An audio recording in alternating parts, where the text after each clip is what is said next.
મારી બેબી 2.5 વર્ષની છે, એનું કેવાયસી કરવાની આ લોકોએ ના પડે છે, ઓનલાઈન નથી થતું તો અમે જાય ક્યાં?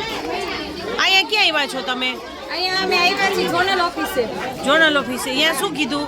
ત્યાં એમ કીધું કે આનું 5 વર્ષથી ઉપર નાનું થશે. અને તમને એરિયામાંથી વોર્ડમાં માલ લેવા વાળાએ શું કીધું? એણે એમ કીધું કે ઝોનલ ઓફિસે જાઓ. માલવાળા તમને વોર્ડવાળા એમ કહે છે કે ઝોનલ ઓફિસે જઈ અને કેવાયસી કરાવો, બરાબર? અને અહીંયાથી તમને એમ કહે છે કે આનું નામ નહીં, ઓલા કેવાયસી નહીં થાય, એમ ને? આ ઢીંગલી તમારી કેવડી છે? 2.5 વર્ષની. 2.5 વર્ષની છે. આનું પણ નથી થતું. આ 4 વર્ષની છે, એનું નથી થતું કેવાયસી, બરાબર?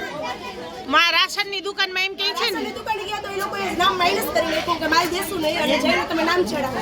નામ ચડાવવા આવ્યા છે તો એ લોકો ના પડે છે કે 5 વર્ષની નાની ઉંમર છે એટલે તમારું ચડશે નહીં. વિડીયોના માધ્યમથી આ જે પબ્લિક છે અને પ્રેસ મીડિયાને અને તમામ અધિકારીઓને જાણ કરવા માંગુ છું, હજી ટુકડાવજો કે આ છે નાના છોકરા 2.5 વર્ષનું, 4 વર્ષનું અને 9 વર્ષનું. આ છોકરાઓના કેવાયસી નથી થતા. અંદર સાહેબને પૂછ્યું કે સાહેબ આ લોકોના કેવાયસી કેમ નથી થતા, કે એના હજી આંગળા ન આવે એટલે એના કેવાયસી ન થાય. સાહેબને મેં કીધું મને લેખિતમાં આપો તો કે લેખિતમાં અમે ન દઈ શકીએ, તમે મામલતદારમાં જાઓ. મેં કીધું તો આ લોકોને ભાગનું રાશન નથી મળતું. જોજો તમને રાશન મળે છે? રાશન મળે છે, રાશન મળે છે. હવે આ લોકોને ભાગનું રાશન નથી મળતું. જ્યારે સાહેબે એમ કીધું કે એ લોકોને રાશન દેવું જ પડે 10-12 વર્ષ સુધી, જ્યાં સુધી એની ફિંગરપ્રિન્ટ ના આવે ને ત્યાં સુધી આ લોકોને ભાગનું રાશન દેવું પડે.